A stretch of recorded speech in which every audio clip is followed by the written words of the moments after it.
Welcome to the Pat Mayo Experience. Week 3, game picks, previews, spread picks, Survivor. 2 of us can still make picks in Survivor because we're still alive. We're real heroes. We've made it to week 3 in Survivor, unlike some people on this show. I do want to let everyone know, support the show. Give us a like, even if you're just watching like 10 seconds of it. Give us a like. It really does help out more than you would think. And if you just want to download this and listen to it after the fact or up on your phone or anything like that, the audio versions are up at iTunes, Stitcher, Google Play, Podomatic, iHeartRadio, and you can listen on TuneIn as well. So anywhere where you can just stream or download podcasts, you will be able to find the Pat Mayo Experience. Also, tell a friend. Listen, the picks are so bad, you might want to inform the other people around you so you can just take advantage of them. It would really help support the show. So we're looking to ways to increase the audience, and with your help, I think that we can do that. Also, if you want the full sort of rundown cheat sheet of the picks that we make today, you can find that up on facebook.com/thepme. There'll also be a link to that in the description of the video right now. So let's bring everyone in. Geoff Fienberg is here, back again. What's up? Not much. How are you? I finally... Happy New Year's! Oh, thank you. Thank you. You get 2 New Years. I have 1 New Year. Now you get 2 New Years. This is your New Year. We get to talk about football. It feels no different to me, but like my wife is overjoyed, so it's confusing. She take the day off? Yeah, she went to synagogue. Yeah, remember how at Fantasy, how upset I used to get when people used to take off Jewish holidays but still take off like regular holidays? That's part of the plan. Yeah, but I don't take holidays in general. Working in broadcasting, you can't take days a random Thursday off. That's insane. We have our own holidays, and then we get all your good Easter Fridays and Good Fridays and Easter Mondays and everything you guys give. We also take. I also hate when people take those days off too. We're losing traction. You can't be just schedule every holiday. Every holiday should be a Friday. Mondays are a bad day. Are you also like Gabe? Like if you take a week's vacation, you're a week loser? Yeah. Okay. I mean, I took 2 weeks off for my honeymoon, and I had shows out every single day that I was gone. I had prepared in advance. But why shouldn't someone take what they've collectively bargained in their working contract? Yeah, I mean, listen. Collectively bargained. That is from... They've been told this is what you have. Yeah, but that is from years ago. That is not how media works anymore. I'm not saying you're talking about media? I'm talking about just media. Okay, I just thought you were talking about anybody. No, not everyone. Listen, if you work a 9 to 5 and you're an accountant, take your holidays off. I don't care about that. Okay, yeah, you're right. In media, it's tough to take a Monday off. And a lot of these places that run these places, they sort of like to cut corners, and they don't want to, huge sports days like Christmas Day and New Year's Day, they'd rather just run a year in review show instead of actually being real. Well, you have to pay when there's big games. Well, you have to pay people like double time to come in on Christmas. It's too pricey. And unions. Yeah. It's a tough life. All right, let's bring in the third member of the show now that we've railed against the unions. Someone who hates unions. It's Tim Cust. Tim Cust. That is not my name. Yeah, it is. But you don't it's not. Are you a part of a union, the Cust union? I am not, but I should say Lishana Tova to Geoff and his family.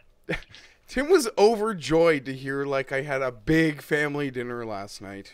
Well, he likes... I like to hear, always like to hear when people are celebrating religious holidays. Yeah, no, absolutely. Well, we celebrate. I think that needs to be your new ranking. You can rank all the religious holidays based on your... This is part of the reason I hate these London games, because I'm at church on Sunday mornings. I'm not watching football. Oh, tough shit, pal.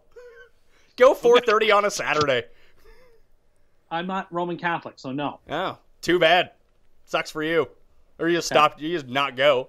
Watch football. Yeah, I could, but like a normal, non-insane person. Oh yeah, okay. Yeah, talk about alienating your audience here. Yeah. Listen, I subscribe to the Church of Football. I'm working Sunday mornings, so I can't do anything. Let's recap last week. Tim, you were second place for the week. You finished 9-7. Geoff and I both went 7-9. We're 14-17 on the air. Tim, you're 17-14, but it was the hat replaced by the coin. 11-5 against the spread, now takes the lead against the 3 of us. The coin is 18-13 on the season, thus proving we don't know anything. Random chance, that knows. Yeah, the coin didn't come up with a 4-team tease that hit, so. I mean, you are now 1 for 19 on the show, giving out your free money bets of the week. Just saying, if you bet with me so far this year, you're making money. That's all I got to say. How are you doing in the Super 7?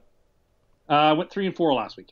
Yeah, so I went 3-4. I think you went 3-4 as well, didn't you? Yeah. I got a quality 6.5 points. There was like 7 7-0s, I think. Oh, Would wow. never have taken the Vikings my Super 7 had Bradford not been playing, though. So. But you could have fixed that because that came out Friday? No, Oh, it they came out Sunday. Sunday. Yeah, and you have to have the picks in by Saturday. And I'm like, with my documented bets that I'm putting on Twitter, I'm 5-5, and I'm sitting on a fence. And maybe I should be happy because I know a lot of people out there have lost their shirt early in the season, but I don't know. I need to catch a heater here. Superlocks for the year, you're 0-2. Tim and I are 1-1. It's just a part of his show. Because I'd never put an NFL and Superlock in the same sentence. It's a segment on I know, the show. it's a part of his show. But it gets like people like troll me for it. Well, I guess it's deserved. I promise you, it's only going to get worse. It will. And then I'm a loser. I pick the most loser teams. You really do. I don't want to get into like reliving the game, but if you watch that Browns game, that Browns-Ravens game, how they didn't cover is insane. Insane. I was on the other side. I had the Ravens and I had money on the Ravens, and just watching it be like, they're not going to cover. They're not going to cover. They're not going. Then all of a sudden, like Kaiser's throwing picks everywhere, a free touchdown before a half, like whatever. It is what it is. You lace up. All right, very quickly, we'll get into the Thursday game. We don't like to break down the Thursday game too much because most people watch this Friday, Saturday, Sunday. So quick picks: L.A. Rams at San Francisco. It's 2.5. The Niners are getting 2.5. They're home dogs. A lot of home dogs this week. I think like the first 7 games we're talking about are all home dogs. I'm taking the Niners. I think that the Niners defense is sneaky good.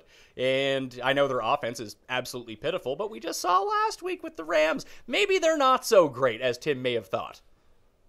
I'm standing by my position that the Rams are half decent. The 49ers have to score a touchdown before I consider getting less than a touchdown with them. I think that's not nearly enough points to entice you to take the 49ers. The Rams still scored 20 last week. Short week, but it's not a very far trip from Los Angeles to San Francisco, so I'm not too worried about that. They know each other. I think the Rams win by 10. Give me the Rams. Rams by 10? Something like 13-3. I was thinking like 9-6 Niners. Yeah, that's not going to happen. 7-6 Rams. Okay. I have a slight lean to the Rams in this game. To be honest, like I told you, Pat, I didn't really look at anything NFL till about last night. It's kind of really hurt my soul that my only safe places on television are cable news, which is filled with natural disasters, and WWE Network. So I got nothing safe. And I can't even play Madden because I don't even want to drop back in the pocket with the team. Oh, that's sad. Exactly, it is. So who are you? You're taking the Rams? Yeah, lean to the Rams. But I haven't done a lot of research. The coin is on the Rams as well. The one big thing that I'll say from this game, well, I know Chris Carson ended up rushing for a bulk yardage, but it took him like 20 carries to get there against the Niners. They can shut down Gurley. I just don't see Goff doing all that much. And as we saw last week, Washington generally doesn't run the ball all that well. And they ran it down the throats of the Rams. And Carlos Hyde has looked good this year. Yeah, I would say a couple things. I imagine Aaron Donald, like that was an entire camp in one. I hope maybe there's a better effort from the Ram front line, D-line in this game. And are there injury concerns here being the Thursday? Nothing that I can see. Like, nothing is standing out. All right. I'll still lean with the Rams. All right. Yeah, the 49ers have kicked 2 field goals all year. You Yeah, can't take... I'm with you, but I don't know. I'm interested to see the crowd in this game as well. Why? Because San Fran has had just as bad crowds as what's gone on in Los Angeles. It's almost the whole state, unless you're a winning team like the Raiders. And this is a primetime game. But their home opener was a deplorable attendance, so I wonder what Thursday night at 5 o'clock Santa Clara traffic's going to bring. How about the under in this game? What is it, 12? Yeah, it's 13.5. What is it? I have no idea. I think it's like 39. Tim, do you have the numbers in front of you? I can effort that. I figured you just have them pulled up. Tim would... I'm guessing it's 37.5 would be my guess. Well, if you don't think the Niners can score a touchdown, then I guess it's going under. Well, the Rams almost put up 50 week 1. The only way... Against a team who couldn't score a touchdown. This game goes over with pick sixes and strip sack fumbles near the end zone. Or Carlos Hyde 80-yard touchdowns. There's not a collection of 80-yard, 12-play drives here. The total is 40. No, that's... So the under sounds like a trap. So, like, teasing the Rams and the under seems like a pretty reasonable play tonight if you're looking for a little bit of action. The total in the Giants Lion game, for perspective, was like a 41.5. Yeah, I know. I lost a bunch of money on that game. I want to talk about it on the over-under. And it's funny because that was the under. Why did you play the over-under? Why didn't you just play your super lock? No, in a contest we're in, we were going to win money if we won the tiebreak, and the tiebreak's the total on Monday night, and we didn't get there. All right, let's go to London. Baltimore at the team of London, the Jacksonville Jaguars. So technically they're a home dog because they're getting 3.5 points. But they're not, yeah. Yeah, they're not. Maybe they're do they have a home field advantage in London? Jacksonville is trying to do something there. Apparently Leonard Fournette, they're like making an effort to make Fournette the first big deal star in London. Didn't work out with Blake Bortles? No, yeah, I think that one, that they're going to pass on that one, and they're trying because they got a lot of games there, so they're going to try to sell their star. And right now it's Fournette. I could argue it's Jalen Ramsey because that guy, one ball gets thrown to his side of the field all football game. I'm going to take Jacksonville here. Really? Yep. How come? I feel like Baltimore has played two decrepit football teams. Maybe. I think that Baltimore... And I don't know what to make of Jacksonville. I'll be fair, because they sort of shot out a cannon and took advantage of a mentally exhausted Houston Texan team, I would argue, and sort of got put in their place by... showed that they are inferior to the Tennessee Titans. I don't think that should have surprised anyone, but I'm going to go with Jacksonville. I just feel like this might be a field goal game on either side. And again, I think it just might be low scoring. So does that mean you take the points? Yeah, I'm taking the points with Jacksonville, or Saxonville, as they like to be known. They still lead the league in sacks after having 48 in the first week, and that's going to be tough to catch up to. But I think anyone who plays the Texans over and over, or the Bengals over and over, is just going to pile up a lot of sacks as it goes. But I just don't know what to make of this Baltimore offense. Like, if Baltimore won this game 30-0, I don't think I'd be super surprised, and it would just turn out that, hey, maybe, well, really, what does that tell us about Baltimore? Yeah, they can move the ball against a pretty good defense now, because we've seen them beat up on two crappy teams, and, like, their offense didn't look great against Cleveland at all. Like, it looked okay. They're forcing a ton of turnovers, though. Yeah, their defense is really good. Is that something that, you have to say? There's no way they got at least I feel 3 off the Bengals. It felt like another 3 at least off the Browns. And now they're playing Bortles. If they get another 3, they're going to roll. But I don't anticipate that. But the biggest thing is going to be that if Baltimore can't get out to a lead, Jacksonville's just not going to pass. They're content with running the ball for 1 yard every time so they don't turn it over, punt, and just try to let their defense do something. So if Baltimore doesn't get up by a bunch, the opportunity for turnovers, I think, is going to be limited because Bortles isn't going to be dropping back. Yeah, Jacksonville's a turnover machine. 3.5 points. I'm going to lay the points. The Ravens are also part of a 4-team teaser I've got. You tease them up 7. You tease them to plus 3.5 on a 7-point tease. Baltimore's going to crush this game, 30-3, 31-12, something like that. Something stupid. Baltimore's just significantly better than Jacksonville. They're not a good team. They were a flash in the pan week 1. We see this all the time. A couple of years ago, remember the 49ers looked great on a Monday night, and then they didn't win another game for 3 months. Jacksonville could very well be that team, too. This team is profoundly flawed on the offensive side of the ball. If they get down 10, they have no chance to win or cover. Give me the Ravens. You're not worried about Saxonville? Not in particular. Why do you hate Saxonville so much? Because they're not good. Sacks. They're not that good. The Ravens will hold up fine. They did lose Yonda. That's not great, but I don't care. I still like the Ravens in this game. All right, so the coin on the Thursday nighter took the Rams. The coin is taking Jacksonville. So let's get into the actual slate of games. Atlanta at Detroit. That's the first good game that we have. The Lions are getting 3 points at home. Are they being disrespected? And is this an overreaction, Tim, to the Sunday night game where Atlanta beat the Packers at home in their stadium opener? No, I think actually quite the opposite. I think the Lions are getting some respect here. I thought this game would be Atlanta -5, Atlanta -6, but Detroit's looked pretty decent the last 2 weeks. I mean, this is a Falcons team who doesn't play great on the road, but it's an indoor game, so that mitigates some of the disadvantage Atlanta would have. I actually think that it's a perfectly fair line. I'm going to take the Lions in this game with the points, only because their defense looks ferocious. I like the way they looked on Monday night. They overcame some mistakes early against the Cardinals to put that game away when they played 2 weeks ago. Falcons are an excellent team. Detroit's significantly better than I thought they were. Even though I've had them as an over for the year, they're playing even better than that. Very tight game. I think it's a field goal in either direction, and in that case, give me the home dog and the points. I'm not feeling it, though.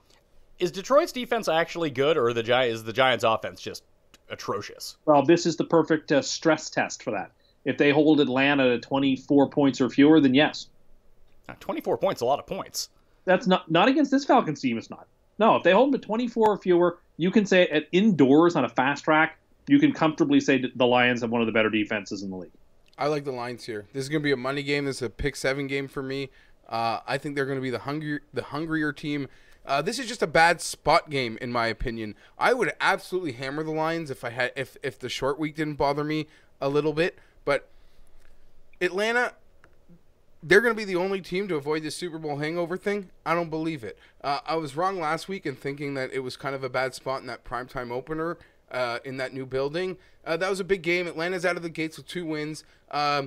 Detroit's the team that's going to be the hungrier team for this football game. I'm going to take the Detroit Lions. Atlanta's got a game to burn, as far as I'm concerned. They do have a game to burn, and Detroit needs to pile up as many of these wins right now for when the Packers eventually make their charge at the end of the season. We saw it happen to the Lions last year. They just didn't bank enough wins early on, and when they kind of hit a tailspin late, it was all over. I think the Lions are getting a lot of smoke blown up their ass right now after a Monday night win against a Giants team who just might not be good at all. So, what's that? Might not be good. They're one of the 3 worst teams in football. Pretty clear. According to, I'm surprised you didn't put the Jets ahead of them. No, the Jets are right now, from what we've seen, the 2nd worst team. They're the worst team. They're the worst team in football. Like, you can't be serious and say that. We've watched Indianapolis be worse the first 2 weeks. Yeah, these are power rankings. We know the Jets are the worst team. No, I don't know. I think quit being a homer. Quit listening to the message boards. The Niners, the Giants, and the Colts are all as bad. You put them in any order you want. I don't think the Niners are that bad. The Niners have a good defense. So do the Jets. Do they have a good defense and they just give up like 50 points? We get to it, but the Jets were in that Raiders game the whole way. Yeah, in your mind, not in the mind of the scoreboard. And anyone who watched the game, the Jets got a punt down 4 or 5, about to possibly take the lead, then they fumble the punt, and then the game away from you. Was this in the second quarter? Yeah, it was in the second quarter. They were fielding the whole way. They were fielding a punt at their own 2-yard line. They were going to march down the field and score though, just like they did the rest of the game. I'll tell you this. As someone, you are an insane person, because as someone with the Raiders in suicide, there wasn't a single moment in that game where I was like a sweat. There wasn't a single moment. I'll give you week 1. I had the Bills. There were multiple moments in that game where I sweated losing because of the Jets. But there was not a second in that football game versus the Raiders where it ever came across in my mind. I didn't even have to pay attention to it. Okay. Well, we watched, I feel like we kind of watched different games, but whatever. I think he's watching it through Jets-colored glasses. No, this team is terrible. I'm not going to defend my team. This team is terrible. You just spent the last minute defending them. I'm just saying they are not, and in nobody's estimation have they been the worst team. At least did you get to watch your quarterback play on Saturday night? I don't know. Why is that? I don't know who I want yet. The Jets will find some way to screw up getting the first pick, or getting the first pick and screw that up. They're not going to get the first pick, because someone like Indy or the Giants are going to be worse somehow. Probably. I don't know. The Jets have to win a game, and I don't see that happening for them. So do these teams. Oh, they'll win a game somewhere along the line. All right, so for me, I guess the big thing comes down to, Vic Beasley's health is kind of a big factor in this. If they can get a rush on Matt Stafford, who's completing over 70% of his passes so far, the running game does not look... To everybody. It's great. To everybody. They're using Abdullah too much. Abdullah has not looked good. They should just play Theo Riddick over and over and over. And against the Falcons, they do not defend pass-catching running backs well. It would make a lot of sense for them to use Riddick. I just don't know if they're going to do it. They seem to just want to establish the run so badly that I think that's eventually going to catch up to them because they're not running the ball well. Why can't coaches ever realize, Anthony Lynn, you can pass to set up the run? That can also work in the same way running to set up the pass can work. Ask the Patriots. Sorry. So annoying. I really want to take the Lions. I'm going to side with the Falcons, though. I feel like this might be a letdown spot. Tim's blowing smoke into to his mic here. But I'm just going to take the Falcons on the road. I don't love it. This is definitely not going to make my Super 7. But I went with the Falcons last week. They came through for me. Falcons, there's a couple teams that I've identified through 2 weeks that I've just been wrong about. Both Giants games, just wrong. There's 4 or 5 teams where I'm 0-2 with them. With the Falcons games, I'm 2-0. So far, I'm leaning the right side with the Falcons. I will take the ATL. Cleveland at Indianapolis. Somehow, Cleveland is a 1.5-point road favorite. But they're playing the worst team of all time, according to Tim, so maybe you got to take the Browns. I'll start here quickly because it's short and there isn't much of a case. I said last week, it's simple. Even if you lean and they covered. Yeah. To me, the Indianapolis Colts are just unbettable. They're unbettable.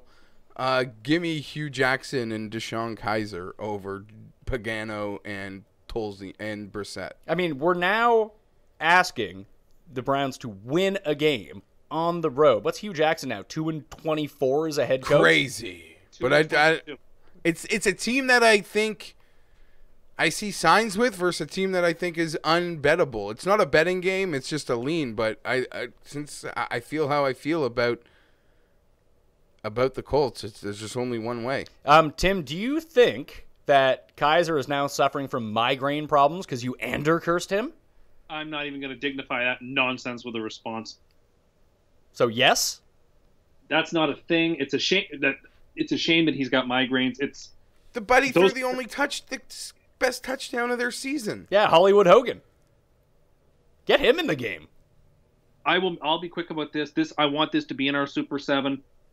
Anytime you're gonna have to you're gonna let the Browns lay points into me. I'm taking the other side, particularly on the road. So the Colts are the play. Colts look competent enough against a bad team last week at home. They're playing an even worse team at home this week, and they're getting points. Again, give me the Colts. Make the Colts win the game. Yeah, I'm gonna lean with Tim on this one. Just the home dog. Until I can see Cleveland go and win some games, I have zero faith in them. Fair. Covering a number. I would just say this is also an insane drop on the line. Yes, but the drop in talent that Cleveland finally gets to play a team that they can.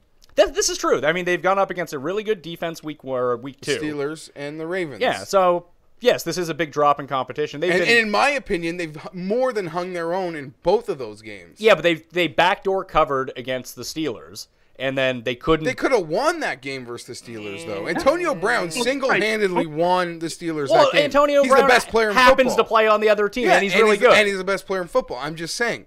All the points are right, but the thing is, the Browns don't win games. Fair. That's a good point, too. 2-22. And for you to lay 1.5 means you also have to think the Browns are going to win the football game, and they don't win games. So you have to bet the Colts or not take the game. Are you putting this in your free money tease, the Colts? No. They're not. I'd like them in the Super 7, but they're not in the tease. Denver at Buffalo. This is the first of the games that I'm super confused about. This is Buffalo is getting 3 points at home. They're another home dog. This game reeks of trap all over it because we've just seen Denver at home, granted, in 2 games, look awesome, especially their defense. And Simeon looks like competent, like good all of a sudden. And Buffalo just coming back from Carolina where they were a disaster. The defense looked all right, but like the offense is real shaky. I've been saying this all week. I have real concerns about LaShawn McCoy's health with that risk going forward. If they're going to use him 25 times a game, he's going to break down at some point. And what do they have left after that? Tyrod doing that thing where he just runs in circles in the backfield? Yeah. I don't think Denver's got to do a lot to win. I could see them winning like 12-10, 10-9. That doesn't cover. The 12-10 doesn't cover. This is still a no. I think Buffalo will be better at home. And, of course, you have the Mountain going to the East Coast time zone. The Siege brought that up, although he said that they were a West Coast team. I hate this. Tim, as someone who lived in the Mountain time zone, you wouldn't consider yourself West Coast, would you? No. People say this about teams like Arizona and Denver. Like, oh, they're West Coast teams. Oh, they're a coast of nothing. Tim, geography major. Thank you. He knows the landscape. So what do you make of this? Like, doesn't it feel super trappy? Feels like, was it last season or 2 seasons ago when the Cardinals went into Buffalo and the world loved the Cardinals and the Bills beat them on the field? The Bills have a very strong true home field advantage that has diminished over the years that maybe a lot of people... Well, people are just... as someone who was a Bills fan before I got into media and I just stopped caring about everything, I can let you know that I know a lot of Bills fans and the life has been sucked out of them over the past 20 years. Yeah, but I'm just saying they've won a lot of these weird, trappy home games. But I lean the Bills, but I'm not touching this thing because I said, Denver wins 10-9, 12-10. I don't know. Am I not allowed to question Trevor Siemian on the road in a tough spot? Yeah, I think you are, but I think that's why the line is what it is. Like, the books are saying we want you to bet Denver. Vegas is desperate for you to take Denver. When in doubt, bet against the books. The Bills are the play. +3. He's right. I'll give them that. I'm on Buffalo too. Like there's two giant traps this week, and I'm gonna fall into one of them, and I might even super lock it in just because I don't. No matter how much public money ends up on one side and how much they're enticing me to bet one side, I'm going to bet it anyway just because it was like Tennessee last week. The reason I took Jacksonville was that line seemed really trappy and that everyone should just bet Tennessee, and you guys were like, let's pound Tennessee. And it worked out perfectly. That was how it played out. There's one game I envision being a blowout, and it's a 3-point spread. And we'll get to that a bit later on. This one I don't see being a blowout because I do question Simeon on the road against a Bills defense that can kind of hold up a little bit. And I mean, just even the Monday night game, week 1, when the Chargers were getting into the backfield, like I don't think that the Bills have an equivalent pass rush to what the Chargers have, but their pass rush is pretty good and their run defense is pretty solid. So, I mean, I guess that's the case for them. The coin is taking Denver. Now Who did the coin take in the Browns game? Cleveland. Okay. A lot of people laughed at me last week for my Bills pick. It was only one of the few I actually got right. So I'll go Carolina back. should have won that game by 11 million Yeah, points. it should have been like 26-3. Yeah. But if Zay Jones catches, the Bills win the game. If Tyrod could step in the pocket flat-footed and throw a proper football, the Bills would probably win that football game. Yeah, well, I mean, the defense played great for Buffalo, and Carolina's offense ain't good. So Cam Newton's everything I said he was going to be before the year, so that makes me feel handsome. Good. Well, that too. Very, very striking individual. That also. The women loves them some Cam. Houston at New England. We got a rematch of, what was this, the AFC champion? Was it the AFC champion? No, it was the AFC divisional game. Wild card game. What was it? The second round. Yeah, divisional game. 13.5 is the spread. We don't know who's playing and who's not playing for New England, but it's kind of shaping up like everyone's going to play. Like Gronk might be somewhat limited, but he's going to play. It looks like Hogan's going to play. Not sure with Amendola yet. Burkhead looks like he's going to end up in the lineup. So it looks like they're going to have their full complement of guys, even if they're not all 100%. It is a tough game because New England against now a good defense. We saw, like, what would you say, Tim? Whose defense is better, do you think? Houston or Kansas City? I guess Houston. So New England struggled moving the ball outside like the first 10 minutes of that game against Kansas City. I could see them struggling to move the ball against the Texans a little bit, and I think that Watson can do enough to potentially backdoor cover this game, so I'm going to take Houston. I'll be quick. I think the Patriots win big. Minus 13.5 is not enough points. I'll lay them. Yeah, I'm going to no bet, just a lean, but the lean is to the 13.5. You're taking New England as well? Yeah, I mean, look, the Texans couldn't score against Jacksonville. They couldn't score against Cincinnati. You say, oh, well, the Patriots had trouble with the Chiefs. They still scored over 20 points. If the Patriots score 20 points against the Texans, they might cover that number with just 20 points. I got no faith in Houston whatsoever, even on the mini-buy. Well, it really depends, too. Like, it depends on how bad the Texans' offensive line actually is. Because, real bad. Well, we know Jacksonville has a good defensive front. They can get to the quarterback. So it's not shocking that a good defensive line was able to take over a bad offensive line. I mean, with the Bengals, I don't even know where they're at this point. But, like, the Patriots get no pressure. The Patriots' front seven isn't very good. And, like, how many points do you think that the Patriots score in this game? 35? Like, if I think that they only score, let's say, 24, then I think that Houston's going to cover this game. I mean, you went on in the preseason to talk about the Patriots and how da-da-da-da-da and how good Houston's going to be. Houston would have won that game in the playoffs if they had any competency at quarterback. Well, now they have a guy who is somewhat competent. I mean, he's better than Brock Osweiler was. You put him into that game last year in the playoffs, they could have either won or covered that number. Bill Belichick against rookie quarterbacks, I think, is 8-0, and I think the touchdown-interception ratios, it's around this. There's margin of error, like Tim's polls. 5 to like 17 touchdown interception. Yeah, 27-10 Patriots. 27-10 Patriots? I mean, if it's going to be in that realm, then I'll take the points. Like, it just there gets to a point where, there's 2 minutes left. The Texans will try to keep scoring. And Deshaun can run for those first downs in a backdoor. Well, throughout the game, yes, but I like mean, against a prevent defense, especially in a backdoor. Let me muck stats. I'm a rookie. I'm gonna, even though my team's some, let me go win Rookie of the Year, sort of. Yeah, and statistical. And with the Patriots so banged up, if they can get up by enough offensively, I think they're just going to turn around and hand Mike Gillisley the ball 30 times. Like, just try to keep everyone healthy. Still might not be enough because Deshaun might. He might make a mistake to kill. There might be a mistake that kills. The Bengals this dropped game. 2 pick sixes last Thursday night Like just saying that game, the Bengals should have won that game. Their defense dropped interception touchdowns all over the place. Well, secret weapon Bruce Ellington is going to be back on the field for the Texans, so watch out for him. You scared? Yeah. You scared of the Duke of Ellington? So terrified I can barely breathe. All right, let's get to your team then, since you love the Jets so much. Miami at New York +6. Give me Miami. Yeah, I agree. Six points. The Jets should be double digits every week. No, not against a divisional opponent at home coming from a long road trip. That line makes some sense to me. The Jets have been scrappy in 2 games in a row. Like they haven't been like scrappy. They have been. They have. Like, what was the score of the game last week? I think it was 45-20. 45. Very competitive game. You're like, it's like when Chris Jericho would just go lose against all the main event guys in the WWE and they were coming up. And he got a good moral victory in that one because he hit him with a chair after he lost the match. There are moral victories, but when you're talking about the point spread, like they're playing better than other teams have played so far, even though they're a terrible team. Sure, they're 0-2 ATS, but thanks. Yeah, they are 0-2 ATS, but there are other teams that are 0-2 ATS. So, like, I don't know what that means. Anyway, well, you just said they were good in terms of the spread, but they haven't covered a spread yet. Again, I did not say that, and no fair-minded viewer will think that I said that. What I said is they've been scrappy, and they have been. I'm picking the Dolphins. The Dolphins are a good football team. If Jay Cutler doesn't turn the ball over, assuming that the 3 teams in the AFC West beat each other up, the Dolphins have every opportunity to steal a wild card.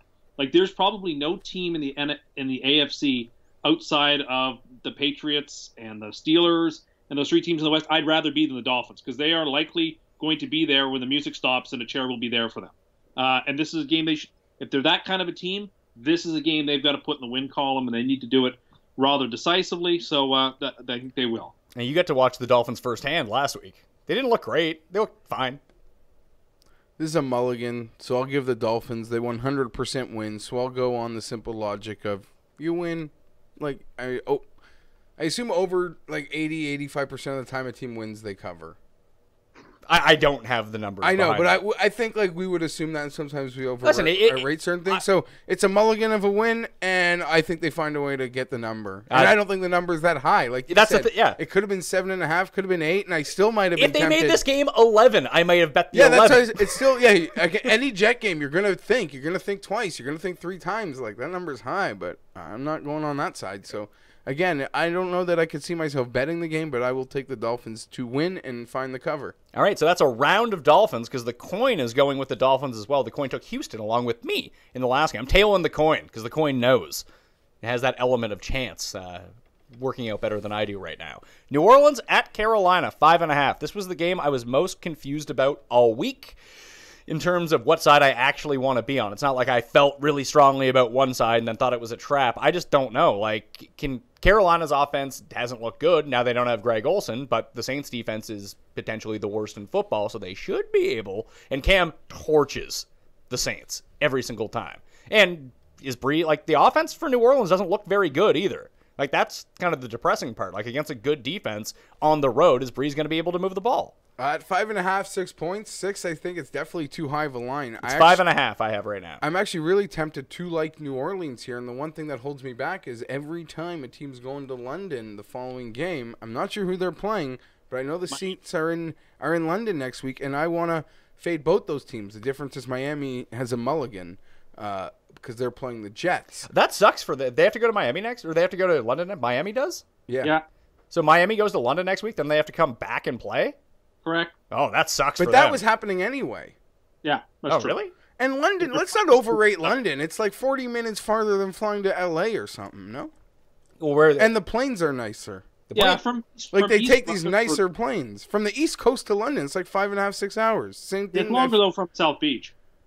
What's that? It's a lot longer of a flight from South Beach. They're flying from New York. Are they? You don't think they're going to go home? They're going to go to London right away? I don't know. Why wouldn't they? Well, the plan would have always been to go from New York with the hurricane, and that they had to be in LA. 100% they're flying from New York. They came home this week. Tim, get real. After that, they're flying to London after the football game.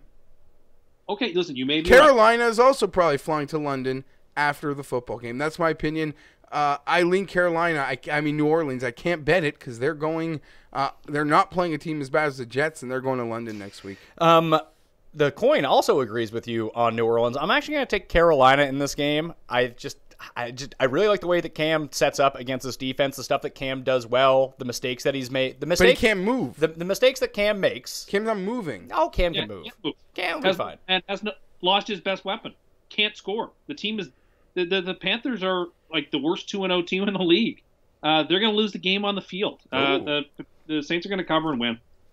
I like all this. I lean that a little bit. The Saints might be a bottom 5 team in the league. I think the Saints will be in the Super 7 for us. I think that's. And I think Carolina's a 500 team of true talent. Sure. So bottom 5 teams can cover 6-point spreads against 500 teams, or they can lose by 21 points. Of course. Especially the Saints on the road as well. I like Michael Thomas in this spot, but I think this is the game where we finally see Christian McCaffrey get going. Like against a bad D, like just give him the ball 25 times, let him go nuts, and he could do it all by himself. Let's see the Panthers score. They put up 20 against the 49ers and 9 against the Bills. Let's see them score first. If they put up 20 points this week against the Saints at home, which they should be able to do against, they'll lose. You really think that? I think this game is an under bet for one thing. Like I don't think that the Saints offense is any good. Like let's say they lose this week and they start 0-3. I know they're not going to do it, but if it was me, I'd fire Sean Payton. It's time to fire him. It's time to fire him because where are you going if you're 0-3? He's going to sign an extension. He ain't going anywhere. Well, Jeff Fisher signed an extension, then he was let go 8 games later. Jeff Fisher didn't win a Super Bowl. He's not being fired this year. Drew Brees is probably gone at the end of the year. But, get rid of Brees now. Trade him to Jacksonville for a first-round pick. Peyton's going nowhere. Like, what do you? If you can get rid of Lewis, they're unfireable. They're not going anywhere. Oh, I don't know about that. If Cincinnati gets waxed in Green Bay, Lewis has to be on. I know Mike Brown is cheap. He'll never, ever, ever, ever fire a coach under contract. He'll wait till the end. He'll wait till his contract's over, but he'll never fire him. Still keep paying him. Ain't gonna happen. Man, it must be depressing to be a fan of like that sort of organization. Probably it is, but you have to take the world as it is and the facts as we find it, and that's the situation. Sure, at least the Bills are paying 3 coaches. Yeah, they're paying Rex to be in the booth. At least they're trying. Yeah, they're not succeeding, but at least they're trying. That's all we can ask for. Yeah. So I'm going Carolina. You, the 3 of you, coin included, I'll go New Orleans. In this I feel spot. like me and Tim are on. Yeah, I was just going to say Jeff and I are sort of having a mind meld this week. The only 2 games that you've disagreed on. And you on Ricky Fowler, man, get out of here. Yeah, and you jinxed my poor Charlie Hoffman. I only made 1 golf bet this week, and you fucked it up. I didn't do anything. Can you just not make golf picks? I have no power. Have you ever actually won a pre-tournament golf prediction? Ever? I was heavily in favor of the U.S. winning the Ryder Cup last year and said so publicly, and they did. Sick. So I'll take that. So he picked a minus 250 favorite in a head-to-head competition. The head-to-head, the coin flip. That's like picking a football game. One win. I will remind you, the U.S. were the dogs in the Ryder Cup last year. No, they weren't. Yes, they were. No, they weren't. I bet Europe, and I lost my shirt. They were like a plus 140, plus 150. What are you talking about favorites? They were in America, and they were not the favorites. The back end of the Europe team had Andy Sullivan on it. The Spaceman. And Lee Westwood. What are you talking about? He's just trying to get you going. No, you just didn't know. Admit it. Just like you won't admit that American Ninja Warrior is rigged. It isn't rigged. It's rigged. It's fake news. It's wrestling. It's scripted. It's not fake. It's scripted. It isn't, and no one thinks that it is except for You're like the only person that thinks that it's real. Yeah. Okay. If it's so real, Tim, why isn't it an Olympic sport?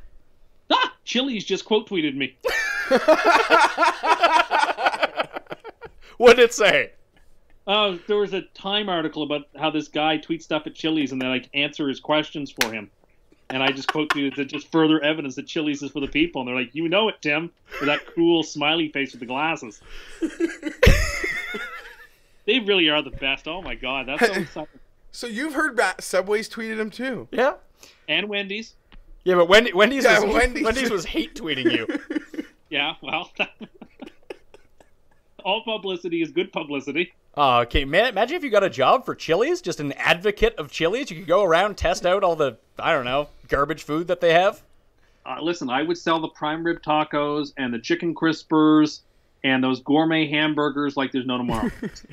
I once said that Tim's diet is someone who's like actively trying to get diabetes, but I'm going to flip that around. Like even when he's like cooking in the microwave, he has the diet of someone who buys their food with food stamps. That's what you do.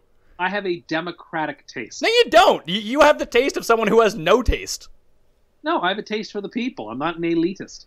What's My sous vides and all my fancy machines. Do you have a sous vide?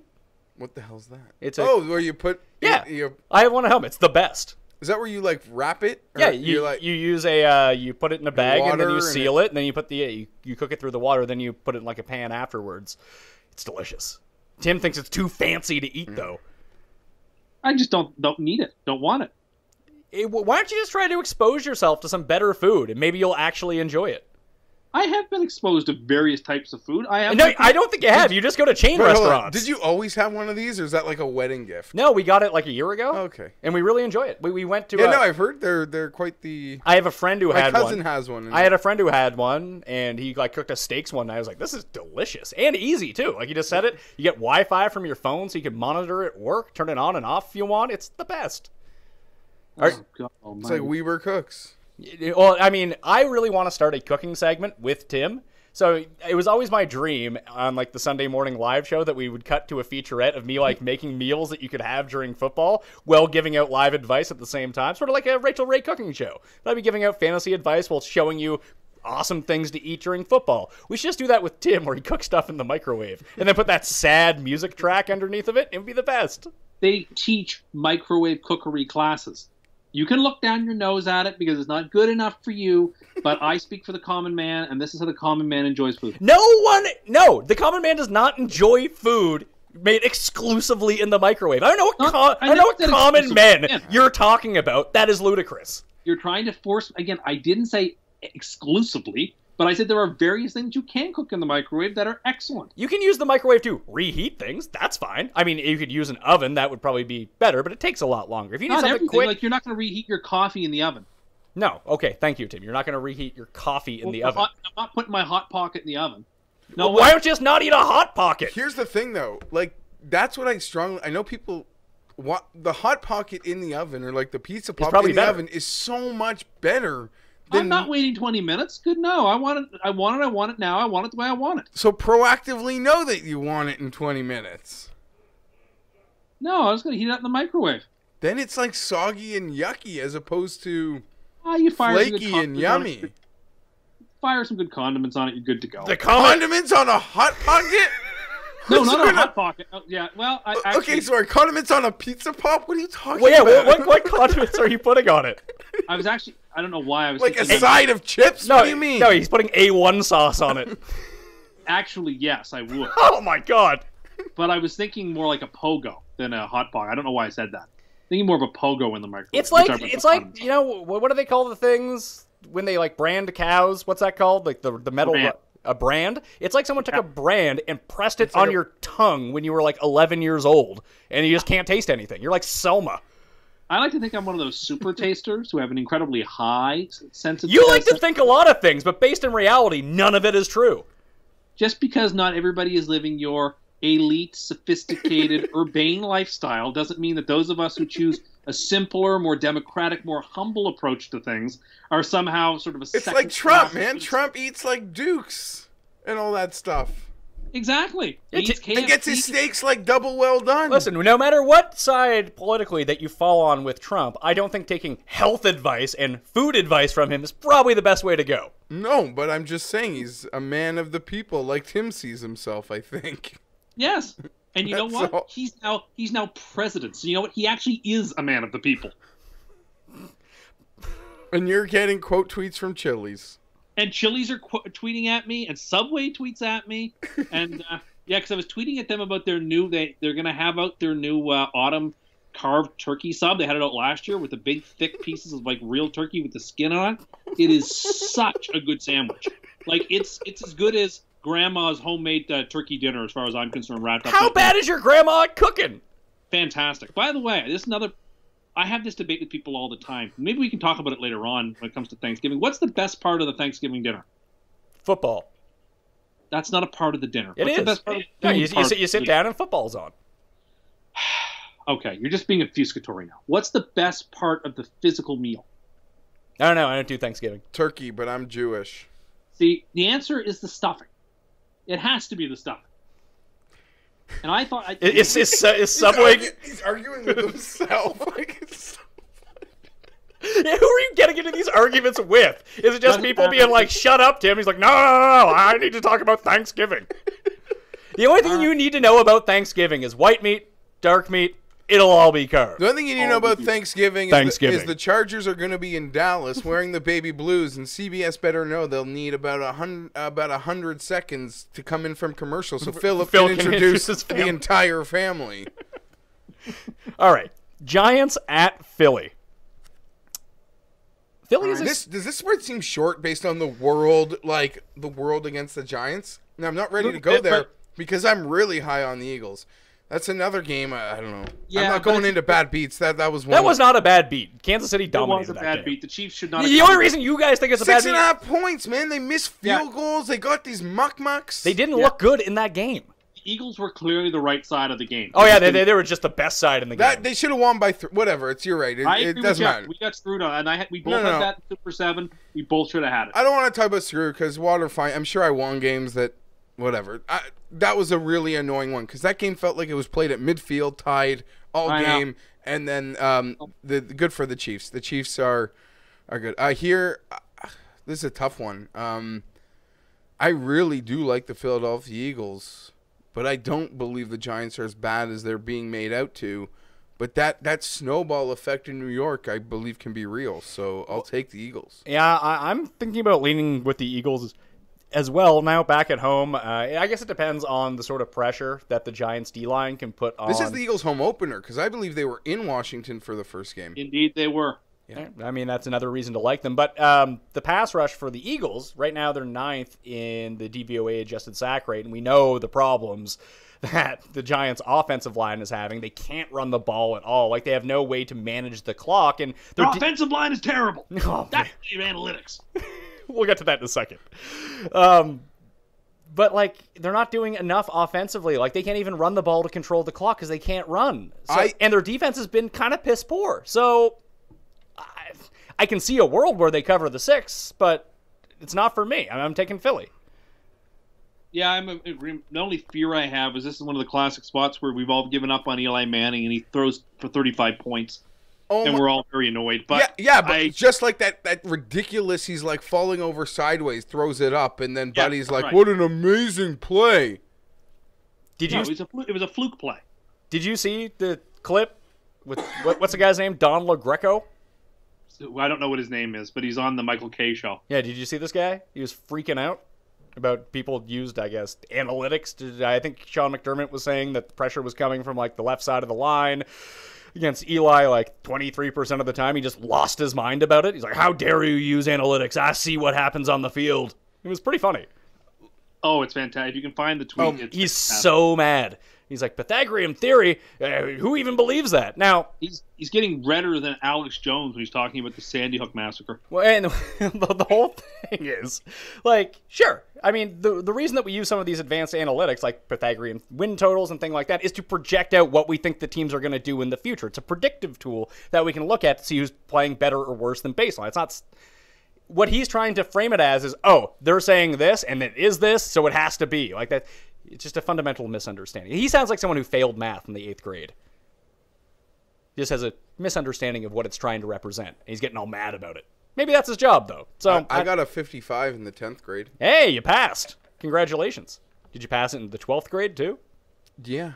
But by 12th grade, it's higher. It's like calculus. It's not like math, right? We're like taking algebra and calculus. Well, it depends on what you can do. I mean, where I went, you could take the path with calculus, or you could take the non-calculus, like still getting into college math, but not advanced math. Grade 10 was like the last math you had to take. Oh, and really? then after that, it was like more. But if you wanted to get into college, you had to take all the maths, didn't you? No. Really? You need to get in. If you wanted to do a science degree. Specific programs, sure, you had to have specific credits. But they were still what, grade 13 when you were going to school, right, Geoff? I was the first year of the double cohort, but we're going to bore people to death, so let's just move on. And so we all took Philly? Yeah. The coin also sides with Philly. And this is exactly what Vegas, I feel, is banking on, too, right? Yeah. Oh, of course. Like, this game is not making my Super 7. Here's the thing, too. The Giants just haven't looked bad. They're a team out of New York. They've looked bad in 2 prime time spots. Sunday Night Football and Monday Night Football. A lot of teams have looked bad, but people haven't seen it every play. So I would feel this line is still Vegas has to be inflating this line, or they're just saying, okay, you all bet the Giants. Yeah.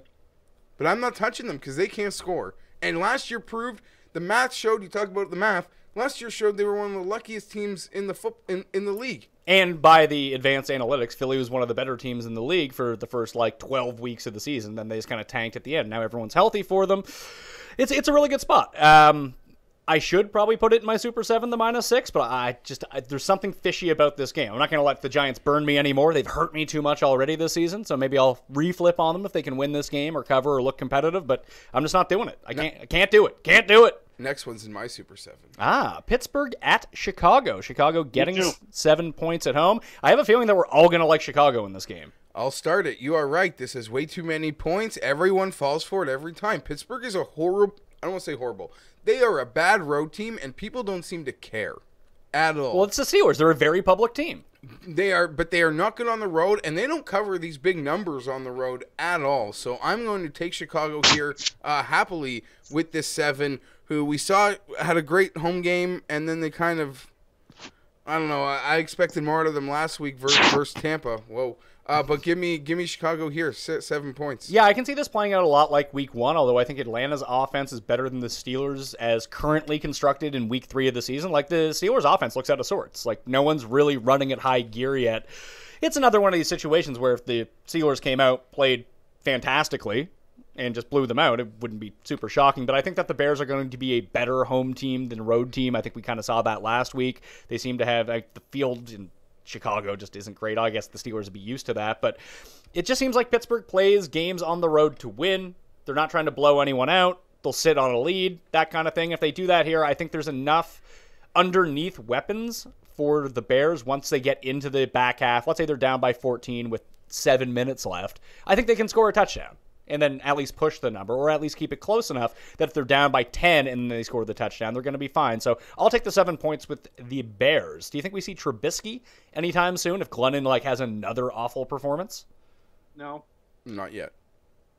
Just get him in there. No. It's a bad idea. Well, if you think it's a bad idea, they should just start him. But we don't have to worry about that because I'm with you. Like the Bears plus the 7. I actually kind of think the Bears are going to win the game on the field. I like the plus 275 on the money line. But I certainly think they cover the 7. So. Teaser? Is this in your teaser? No, it's not. In fact, I missed 2 games on my teaser. I had the Eagles teasing them up to a plus half point, and I had the Dolphins teased up to a plus half point. I don't care about you're not supposed to tease through zero nonsense. I did it 3 times last week, and I won, so I'm doing it again. You know what game now terrifies me? Philly is now going to straight up lose and ruin that teaser for you. Nah. And no, you shouldn't be teasing through one. It's not nonsense. But unless your 4th game proves that it's landing on a key number that makes it worth all of these, you're doing it wrong. It is landing on a key number. Okay, I won't pass judgment, but the math guys would say you're an insane person. Yeah, well, he sees the game with his eyes. Exactly. I'm not an accountant. I like the best part of it was he just claimed that people that are using these analytics and the only naked skin they've ever seen is in National Geographic. Which, again, is so dated because nobody even reads National Geographic anymore. I know. Get some coffee into me. Feel good about this. Tampa Bay at Minnesota. We don't know who is starting in this game for Minnesota, although Bradford's back on the field right now. No sense of how his durability is going to be. But this game's off the board. So what do you think the line will be with Keenum? Well, we have a Super 7 line for it. Oh, okay? We'll use that. What's the Super 7 line? Tampa's laying 3 into Minnesota. I'll take Minnesota. So it's Minnesota plus 3? Yes, and I think Tampa minus 3 is going to be one of our Super 7s. I'll take Minnesota. You're taking Minnesota? Why do you what if Keenum starts? I just feel like the entire week to maybe prepare for it might be a better opportunity than everything that happened late. Tampa, big home opener, week win game, Hurricane strong. I'll take Minnesota at home with 3. And Tim, you like the Bucks? Yeah, they looked like a dominant team should look at home by absolutely crushing the Bears. And I have no confidence that Bradford's going to play, and I have no confidence that if Bradford plays, he finishes the game. So I just think it's a safe play here to take Tampa. if I knew Bradford was going to start and he'd be healthy and he'd play the whole game, okay, maybe you can get me on the Vikes. I still think that the Vikings are a really talented team, but I just think the safe play is to take the Buccaneers. I'm torn on this one. I like the home dog effect. I like the defense that Minnesota has, and we didn't really. I can't even get a sense of how good or bad Tampa is. They got up early in that game and kick return, like a lot of and then things, they just started. turnovers. Yeah, there was a pick six, and then Peyton Barber was in the game running the ball. It was just like, yeah, they're not even trying at this point. There's no need to try because Chicago is terrible. At least they were last week. So I don't have a sense of how good or bad they are. I think that the defense for both teams is actually pretty good. I could see an under in this game and it being very close. And I think it might come down to a field goal at the end of the game. If that's the case, I'm going to take the points, and I'm going to take Minnesota even if Keenum's in. But I think that we'll hear before. I think by Friday we'll know if Bradford's starting or not. What do you think? I think they're going to be cagey up until kickoff, and so they should be. Why give Tampa Bay any information? Is Mike Zimmer from the Bill Parcells tree? No, but he was coaching at Cincinnati under Marvin Lewis, who But even before that, though, I feel like he might have been in. Doesn't Zimmer come from Baltimore? Well, he was with Marvin Lewis in Cincinnati for a long time. But Marvin Lewis came from Baltimore too, though, didn't he? Yes, he did. I think no one is more cagey with that stuff than the Bill Parcells, which has now become the Bill Belichick tree of disciples in the National Football League. No one's business, right? And if I were him, I'd keep it as tight-lipped as possible. Seattle at Tennessee. Tennessee is a. Do I have this written down right? Is Tennessee a 2.5-point favorite at home? We're going Super 7. You're going Super 7 with Tennessee? No. This game is, to me, much like Week 1. I'm not trusting the Titans to lay these sorts of points against a team that Tennessee, these home favorites against these really good teams, I'm not always buying into right now. But can you trust Seattle's offense, though? Seattle's not a really good team. Seattle's defense is really good. The defense is okay. I mean, to say that they have been playing fine defense, but Green Bay, when it mattered, got them. And the Niners played them to a draw, basically. So, well, it's not like the Niners were posting a ton of points there. I think that it kind of speaks to how bad the offensive line is for Seattle and how maybe good, at least average, the Niners' defense is. Until future notice, there's absolutely no reason to believe that the Seahawks through 2 games are a good team. They seem okay. We are using previous season's bias to project that they're really good when there's no reason to believe from the football we've seen that that's true. So, until such time, the Titans are the play, and I'm going to take the Titans. 2 weeks ago, Seattle went head-to-head and almost won in Lambeau. But they didn't, and they didn't even... But I'm just saying, so they barely beat the 49ers in a game maybe they didn't take as seriously. I get they got issues, but I'm not here with Tennessee and these sorts of... I don't trust them laying these points. I think a lot of it works almost kind of the same way that I talked about New England's defense. If the offensive line of Houston is so bad that New England's able to get pressure and they can get into that backfield, it's going to disrupt a lot of what happens. I can see that similar thing happen. Is Seattle's offensive line so bad that Tennessee, who has a mediocre pass rush, can they get in the backfield, disrupt Russell Wilson? Because if they can't, then the Seahawks are going to win this game. I think they're winning outright. The only concern I would have was last week, Carlos Hyde ran all over the Seahawks. And I mean, Murray may or may not play, or he may or may not be 100%, but they're going to hand the ball off to Derrick Henry a bunch. Corey Davis not playing in this game, by the way. And they can use Rashard Matthews. The Seahawks are giving up a ton of receptions to slot receivers. Matthews has been their most trusted receiver so far, and you just put Delaney Walker on the other side. That's a part of the field where they haven't been as strong. So if they can shut down the run, I think they can win this game outright. I think that they do win this game outright because I don't see them starting 1-2. I just don't. I know they can afford to start 1-2 because of that division, like they wouldn't be like out of it or even behind the 8 ball. They could still be tied for the lead in the division after this week, even if they did lose. So I still like Seattle here. I'm with you. I don't quite buy into Tennessee. I wasn't buying into Tennessee coming into the year, and I don't know if they should be favored against Seattle, who, I mean, you talk about that we're putting a past season bias, but it is stuff that we've seen in the past. I still think that their defense is pretty elite. So if that's the case and the Titans only score 13 points, they don't cover this number. We saw Tennessee and Seattle last week both play divisional opponents at home. Tennessee crushed Jacksonville, who's a better team than San Francisco, who played Seattle to a draw. So just on that basis alone, Tennessee's probably the value play at only playing 2.5. And guess what? You know how many times in the NFL you could fail the eyeball test playing week to week like you with your logic? Okay, but we only have 2 weeks to play with, and so I'm going to trust what I've seen rather than what we're projecting. Okay, so but the week before that, they were in Lambeau, and with that stupid calls and a ridiculous penalty and ejection, they may have won that football game. Maybe, but then we saw Green Bay on Sunday night. Maybe Green Bay's a problematic team too. So I don't know. I'm just saying, let's pump the brakes. Seattle, the big worry that I would have beyond the offensive line is that they don't care. Also, they're basically treating this like preseason. Yeah. Like they know they don't have to be awesome until November, December because that division is horrible. So that would worry me. And Tennessee needs to start getting some wins here. They need to start putting some points on the board because if the Colts stick around and like they get a win this week in Cleveland or something like that, and Houston loses and Jacksonville loses, and then everyone in the division's 1 and 2, I don't think Luck comes back next week. But let's say he's back by week 5 and he's healthy again, then there's some real competition in that division now. So you got to start banking some wins here early, a lot like the Lions. But I'll take Seattle. Cincinnati at Green Bay, -8.5 Green Bay. Again, Jordy Nelson got hurt. Randall Cobb got hurt. At last check, Randall Cobb was not practicing, but Jordy Nelson was, so I would much prefer to have Jordy Nelson. Collins, they're kind of iffy on him, whether he can play up front and kind of clog up the run game or even get into the backfield. But again, the offensive line of the Bengals has been piss poor. So it seems like a big number. Green Bay clearly has the offensive firepower to do it. And do we think with a new offensive coordinator, the Bengals will score enough points to be able to cover the 8.5? No. So you like Green Bay? Yeah. Well, earlier today it was 9.5, and this was the last end of my teaser where I got Green Bay down to -2.5. But if it's moved to 9 or whatever, that changes the number somewhat, which makes it annoying. But either which way, I have it at 8.5. The number. Give it 8.5 right now. At this very moment on Bet365, it's at 9. So this line is fluctuating. This game is generating a lot of. I have a feeling the sharp minds will be on Cincinnati. I'm no sharp mind. I like Cincinnati. It's a lot of points.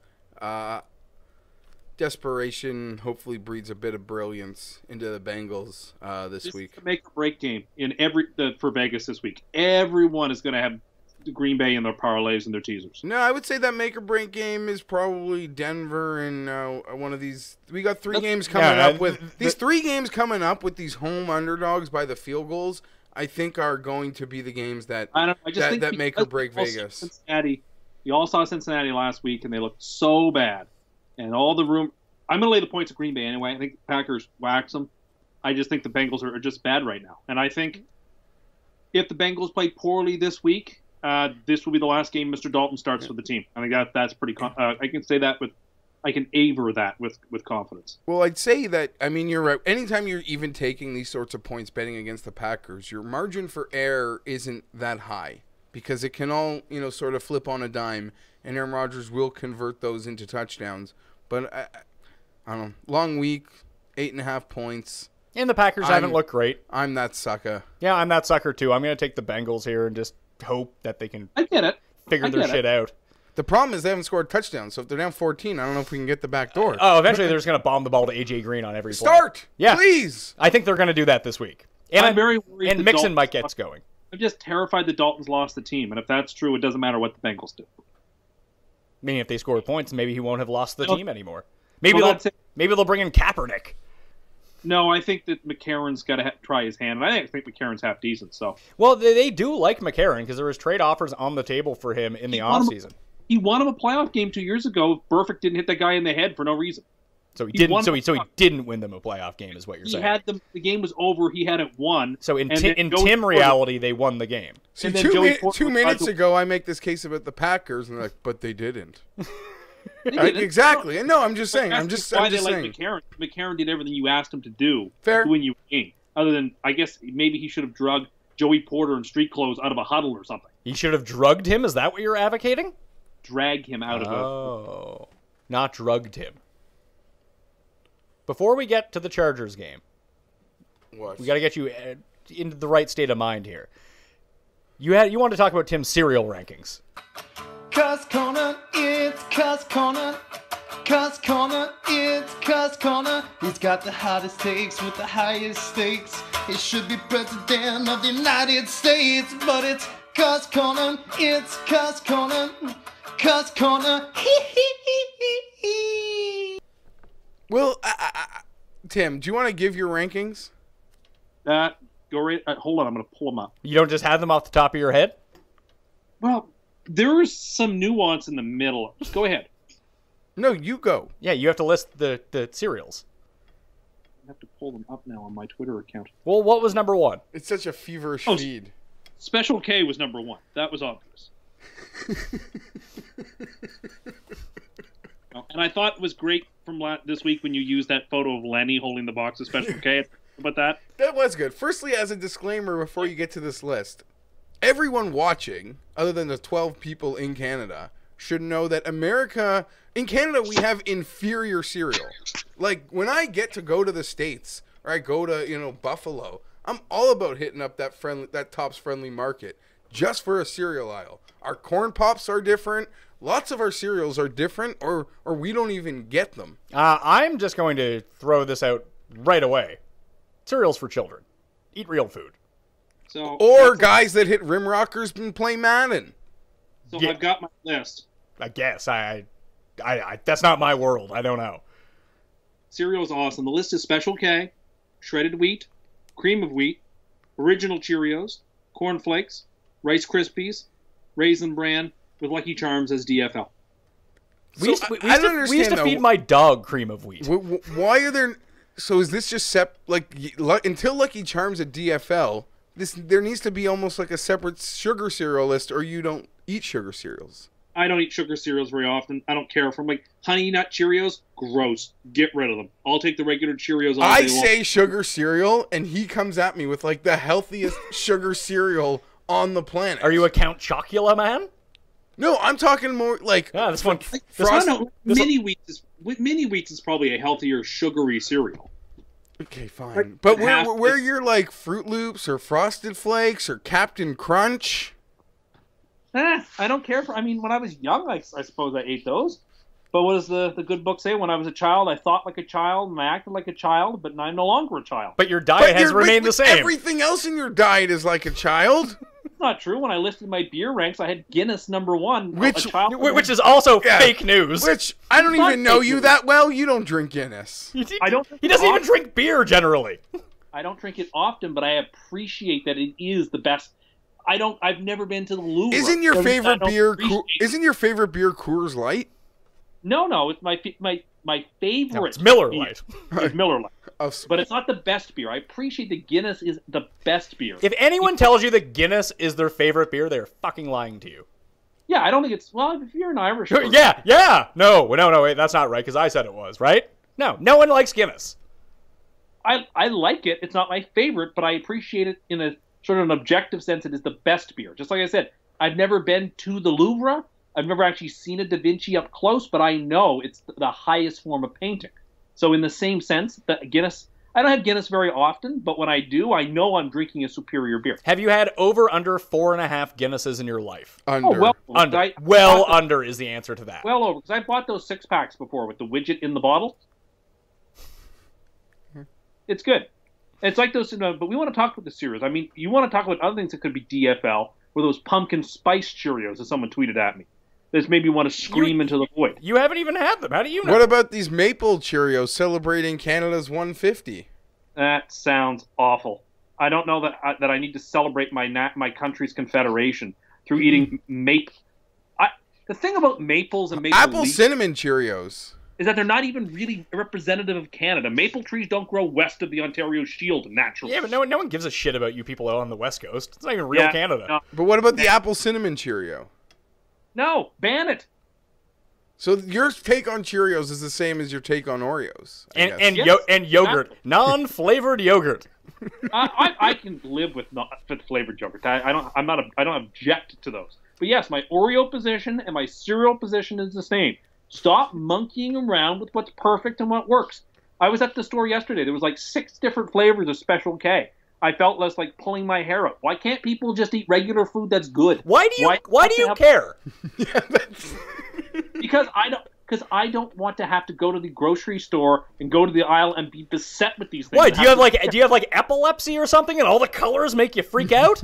I shouldn't have to encounter them. I don't want to encounter Then them. don't go to the fucking grocery store. But where am I going to get my Special K? Start your own place then. Why? Amazon. Yeah, just use Amazon. Yeah, I don't like Amazon. Why not? Why don't you like Amazon? Because I don't like the impersonality of it. Okay, so he was getting mad. You know, I love Amazon so much. I can get all my groceries on Amazon now. They show up to my door. I don't have to go to the stupid grocery store anymore. It's awesome. He was complaining about delivery yesterday, like delivery food. Like that Uber Eats, that has to go. That has to go away. Why? Because it is part and parcel of a society where we are alienating ourselves from one another. No, you alienate yourself because you don't leave your house. I'm out in public all the time. I go do things. You don't do anything. I don't need to go to the corner store or go to the Chinese food shop next to my house in order to get some social engagement. Like, there was a great story, I think it was in the Times last weekend, where a couple of people used to work for Google want to set up this new system where people don't have to go to corner stores. Yeah, it's great. And the backlash they got, they backed down. Because the owners of corner stores and the cultural role that bodegas play in certain communities pushed them back. Said, no. We are not going to live in a world free of social capital where you can alienate yourself from your fellow man and deaden yourself to the point where drones sounds deliver awesome. Doesn't it sound great? Sounds fantastic. Yeah, well, again, if you want to live in this dehumanized world, you will regret. No one's going to listen to me. I don't like people.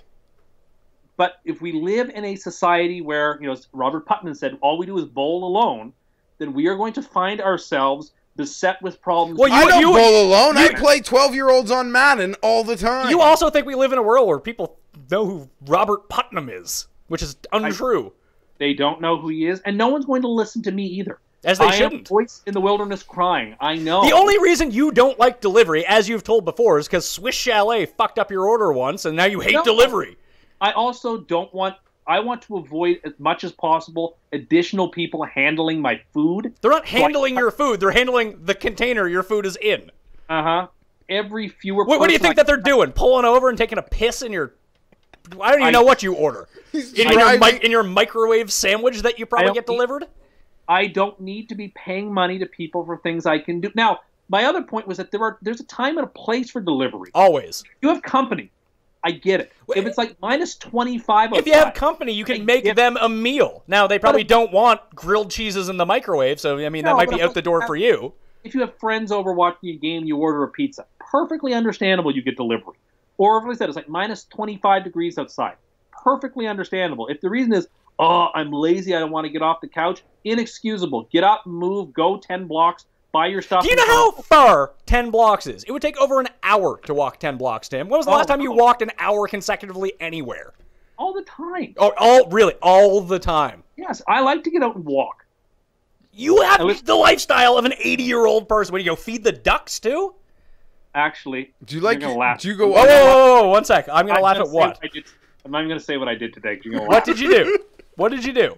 I went to the mall and I walked around for an hour today. It's so nice out. Well, yeah, but where you are and where I am are different places. But I went to the mall today and walked around for like an hour. Some people say Tim used to sit by that pond over there, by those ducks. Why do you do that? I just like to be out and about. I can get a coffee. I like the bright lights. I like to see what's on sale. I like to go through the bay and see if there's stuff on sale. You're literally like my grandma. Do you buy stuff just to return it, like my grandma? Because it gets them out of the house? No, I don't do that. But sometimes the Bay or Sears will have deals on, and I want to buy something. And I like to look around, see what's new, what shipments they have. And the fall stuff's coming in, so I'm kind of looking for a new sort of fall hat, and I haven't found one yet. Like something with like a larger brim, in case it's like rainy or whatever. Hold on, what kind of hat? Like a top? Like what kind of hat? Like a fedora. Yeah, like a larger sort of fedora. Like a man's workman hat from the 1928. Yeah, it's something you can also wear in the rain or something as well that will hold up. Why'd you use a fucking umbrella, you wacko? No. I'd prefer to wear the hat. Sort of like, yeah, so it's sort of, so I was looking for that, but I didn't find that the brims were large enough. Anyway, so I walked around the mall. So I like to walk. I like to get out. And the idea that we're going to live in a society of we're all just cultural shut-ins, where our only communication with each other is exclusively digital and impersonal, will have political consequences and social consequences we can't anticipate. And I don't think it can be unwound. I think it's bad for free people engaged in self-government. The purpose, de Tocqueville writes this in Democracy in America, that what makes America, North America, so special is its civic culture and its community sort of interactions with one another. It's what keeps self-government and free people free. If we, disengage from these things, we will find ourselves running away from liberty and allowing technocrats and experts to govern us rather than free people. And I'm terrified of those consequences. I will just suggest, don't go sit on the park benches alone, like around the kids. Because I'm a dad now. I go to the park, and it is a creepy, like, that solo guy on the bench, it's not a good look, man. I get, like, by a pond, but I'm talking about, you know what I'm talking about. It's very weird. Now, when I go to, and I do go to a couple of parks around here, but I go to walk. Yeah, you don't stay stationary. You walk through them. Heavens, I like to walk the various trails and then come home. After he gets done picking up chicks at the mall. You know what? We're the last generation of people for whom the mall has cultural purchase. There was a Who cares? The mall has no cultural purchase. I can buy everything off my phone now. What's wrong with you? I hate going to the mall. So do I. I hate it. I hate going to the mall too. No, but when you were junior high and you got out of school, like going to the mall on a Saturday was a thing to do. No, it wasn't. Are you going to the mall? I wasn't a loser, so I didn't go to the mall on a Saturday afternoon. Oh, no, I did a couple times. What are you guys doing at the mall? Loitering. We were like playing football. No, like you could play arcade games. You could go to a movie. You could get lunch. There was all kinds of cool stuff to do. Of course, but we're the last generation that went to the mall on a Thursday night just to hang out as teenagers. And again, that's a sad loss. That is something people did in the 80s. You are not a part of that demographic. We did it in the early 2000s as well, because I did it with my friends. I don't know about that. That sounds like fake news. No, it was a thing that we did. You weren't smoking weed out back of the school like all the cool kids? No, most certainly I was not. No, well, see, that's what I was doing. Have you ever worn a baseball hat? I couldn't even picture you in one. I wear ball hats all the time. Do you bend the beak, or are you a flat brim man? I bend the beak. I wear I wear the ball cap from your former employer every now and then too. And that's one of the hats I wear when I go to the gym. Yeah. I don't like hats at the gym. Wear a headband. I was wearing a headband at basketball the other night. Well, you should wear it at the gym. You can just look like Richie Tenenbaum all the time. What kind of hell away is that to act on TV? All right, let's get into this. Geoff, are you properly fired up yet? It's Thursday, and I'm emotionally it's been beaten out of me. Kansas City at the Los Angeles Chargers, +3. Home dog. Once again, give us your take on why they shouldn't be the Los Angeles Chargers. I'm stealing this from my boy Walter, and they're not the Los Angeles Chargers. They should be the San Diego Chargers, because their only fans are from San Diego. They have no fans in L.A. The San Diego Chargers, who will forever play neutral site games in Los Angeles. That's what they are. And one of two things has happened here, Pat. Because according to in-game variants, we're just the most unlucky team ever. But that might be a thing, though. Yeah, that might be a thing. It might not be unlucky. It might be... Yeah, just part of the culture. Well, it's just the coaching staff, and I forget who was making this point, but you put... What's this guy's last name? Kim, the kicker?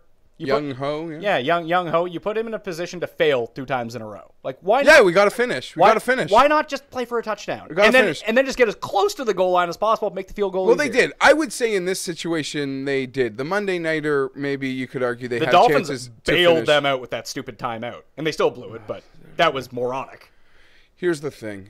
So they're as unlucky as they seem, or as our boy Ryfro on Twitter pointed out, maybe, just maybe, Philip Rivers has run the most immaculate point-shaving scheme in the history of professional sports under the guise of being a religious family man. Got a lot of kids to feed.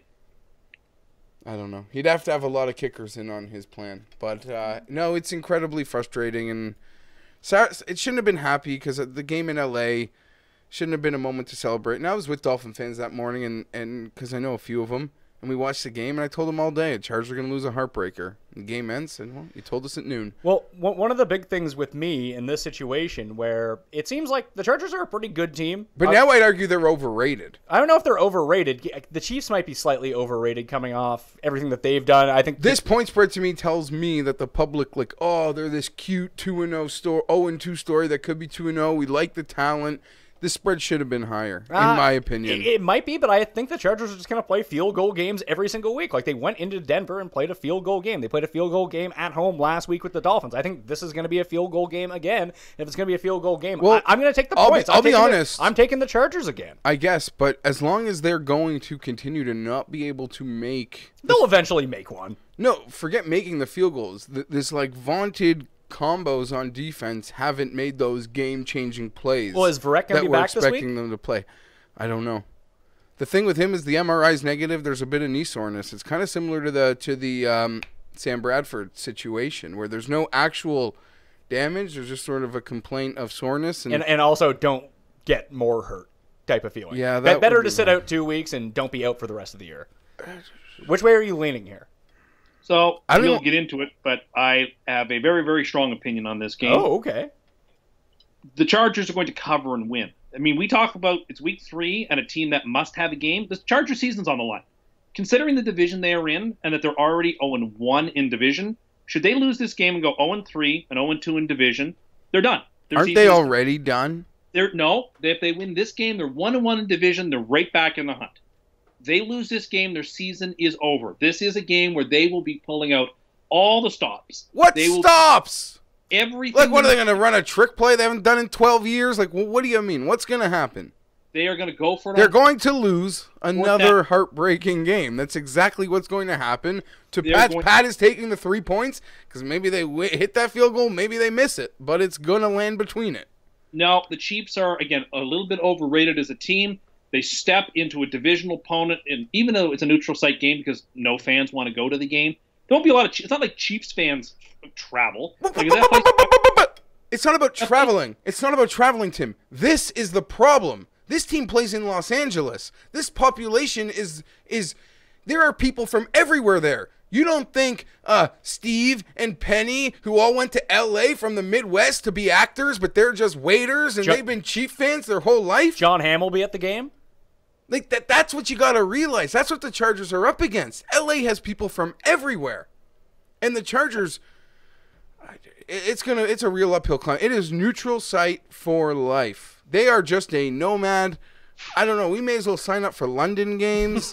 So I get it. No one's getting on a plane from the Midwest to go to the game. The people are already there is my point. There's already 30,000 people from the Midwest who love the Chiefs that are going to be at the football game. That didn't drive the 95 minutes when it was in San Diego, but they're going to go now. Forever. Chargers win.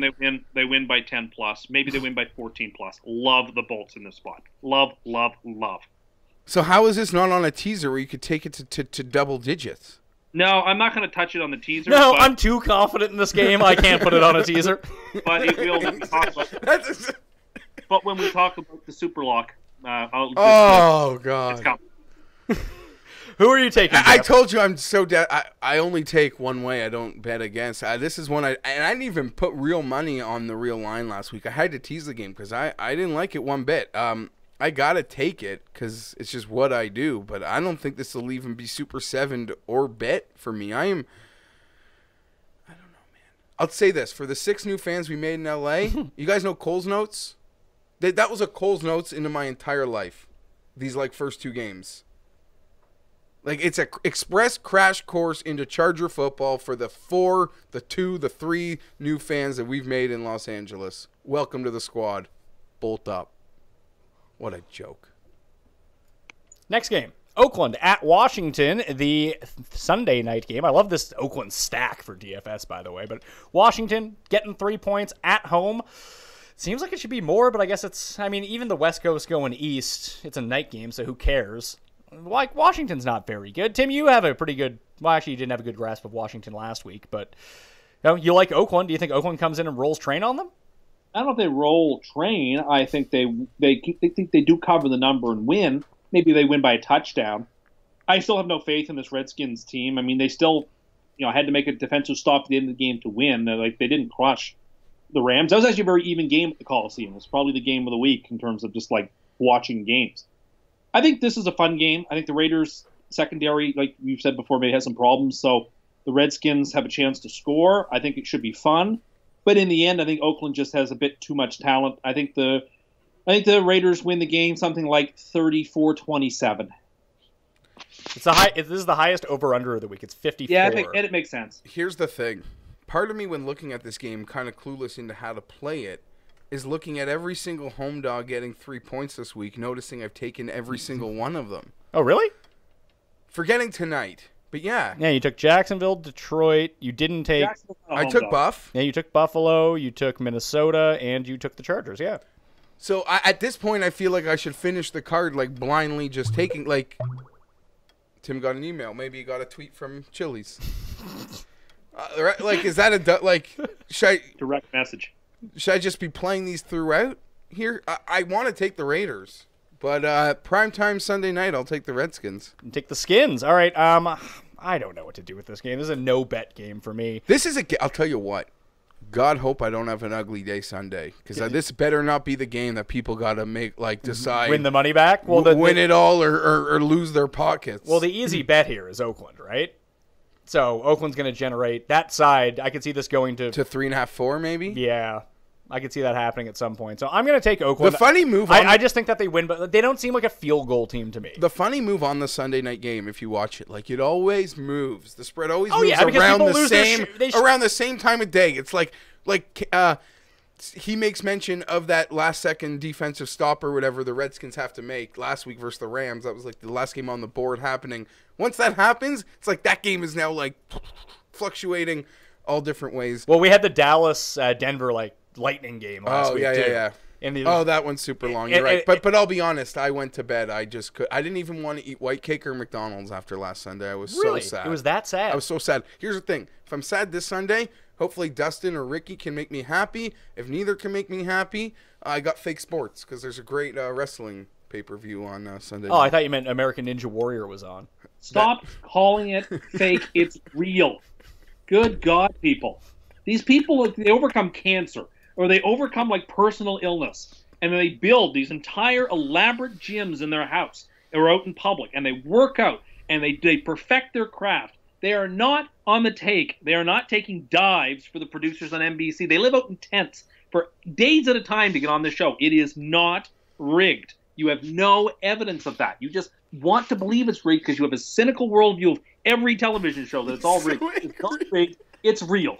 Tim was getting really upset when three of us in our text. No, we were sending his sister. We were sending him like every article that we could find on it being rigged and like set up.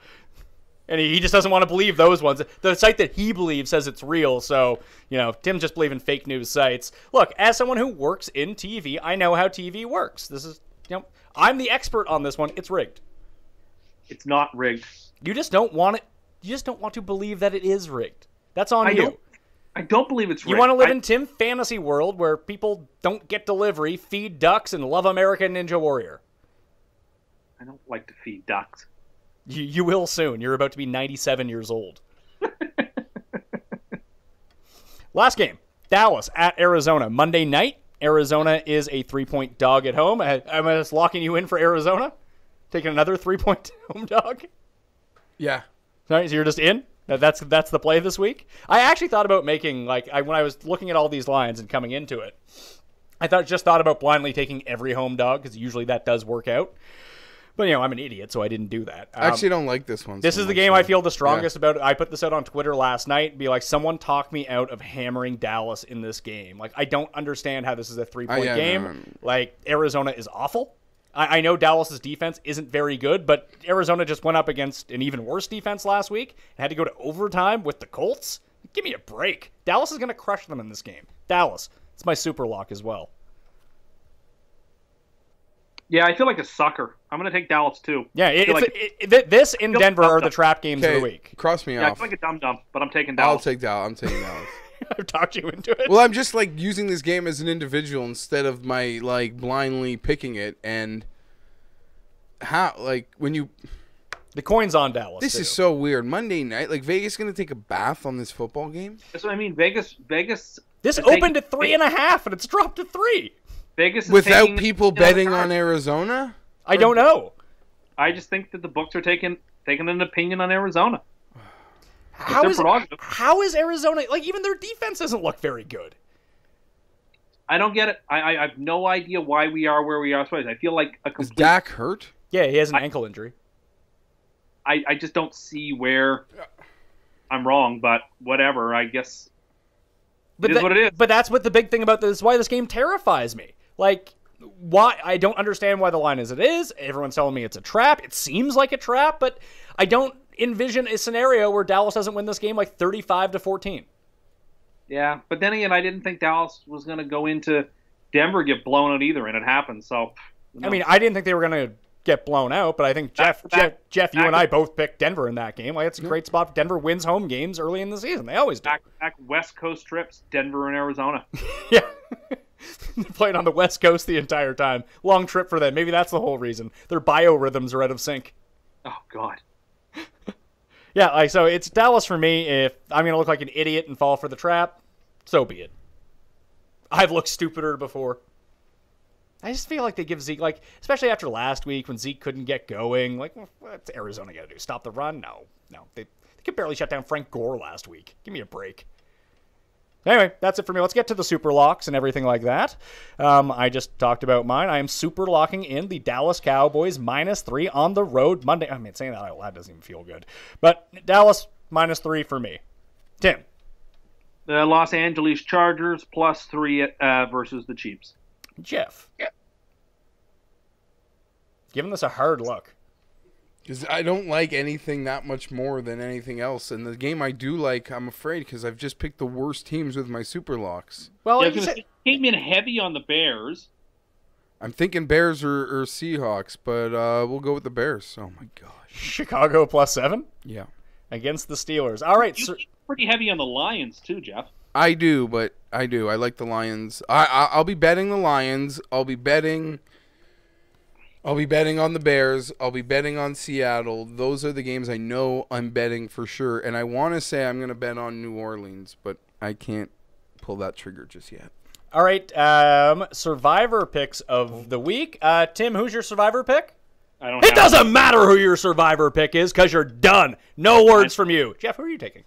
Oh, crap. This is hard, but I just play to live the week, so I take the Patriots. I am taking the Patriots, too. Are you one of these people that, like, plot the Survivor? No, I do not. I think that's so dumb. Every year I think that guy that does it in August, like he's going off last year's perceptions, it's got to backfire. I play to survive the week. If I get into a position where I'm still alive and it's, like, really late in the year, then, you know, once we hit double-digit weeks and you're alive, then you sort of know what these teams are, and I would start to try to methodically play it. But I like to just get out there, survive, and then start to play the game. Green Bay, an alternative pick would be fine, too, if you were in a pool. Yeah, I think so. I think that would be the next pick, because, I mean, one of the big things... And the Patriots have so many... Sorry to interrupt you, but they have so many, like, the home game versus the Jets. Like, there will be so many spots to use them that it's an annoying thing to feel like you're burning them. I just don't like it. Yeah, I agree. Even the Packers, maybe I'm a loser for not like wanting to trust them, but they got injury issues and the Bengals are desperate and I don't know. I'm just trying to survive, so give me the Patriots. Yeah, I understand it. I think that every time that I've had success in a Survivor pool is when I don't get tricky. When I start getting tricky, then I'm out. I'm just really curious about something. Why isn't your 4-game teaser a 10-game teaser with your super lock plus a touchdown? It's just confusing. All right, so what is your free money tease? Eagles +0.5 point, Packers laying 2.5, Dolphins +0.5 point, Ravens +3.5. It's 2-1 on your money. Not free. Who ruins this for him? Jackson. Probably. Yeah, Baltimore probably. Before the day, because it's Tim, he's got to get. Then he can advertise. Just make the 3-banger starting at 1:00 because the Baltimore game's gone at 9 a.m. But then he'll curse some other team. But Eli could ruin this for me, too, if Eli just has a classic game. Yeah, this feels like a Philly letdown spot because Tim has picked them and teased them. As you notice, I'm not calling it free money. I just like it a lot. You got to call it. It's your free money teaser of the week. Fine. It's just free like, yeah, call it free money and be on your way. Free money, bet the farm on it, win 2 farms. Well, you have 2 farms from last week after your -17 farms from, before. Yeah, well, feeling pretty good. Again, you bet with me so far, you're making money. All right, that'll do it on the Pat Mayo Experience. I want to thank Tim and Cust. Tim and Cust. That is not my name. For being on the line. That was a long one today. We got 2 off track by cereal, and Tim's outrageous takes on deliveries and creeping at the mall. At Tim Anderson 87, I am the maven of the internet, cognoscenti of social media. I bring the funny. We might have to do an all Halloween edition of like Cust Corner coming up, where Tim just gives outrageous Halloween takes. That's fine with me. You are too young to be walking the mall. I've always liked walking the mall. There's so many cool things to see. Like the pretzels? What? But like the deals at Sears on new slacks. Which store's going out of business? Because isn't that what the malls are about? Oh, well, some malls. But I would like to see the new stuff that's on sale. And no, it's the old stuff that's on sale. The new stuff doesn't go on sale. That fall hat you want to buy doesn't go on sale till winter time, Tim. I know. It's very... Well, I didn't even see one that I liked. That wasn't on sale. That was the distressing part. All right. Geoff Fienberg. Follow him on Twitter at GFienberg17. You can follow me on Twitter, Instagram, and Facebook at ThePME. And remember to subscribe to the Pat Mayo Experience video version on the DraftKings YouTube page for the audio versions under the Pat Mayo Experience on iTunes, Stitcher, Audio Boom, and Google Play. Android, iOS, doesn't matter. Pat Mayo Experience got you covered. Remember, give us a like, really helps out, and leave a review if you can. That always is nice as well. I'm Pat Mayo. Good luck in Week 3. I'll see you next time. I'm so excited that Chili's actually tweeted at me. God. Like, I feel like I've made it. Yeah, you're a real celebrity now. Well, they know. I mean, they know the people who love them. All right, I'll see you. All right, see you. Best of luck to all. Okay, Geoff doesn't have his headphones on. Later, so I hear him. Later, Tim. Yeah. Thanks for the well wishes to me and my family, bud. Welcome. Have a great one.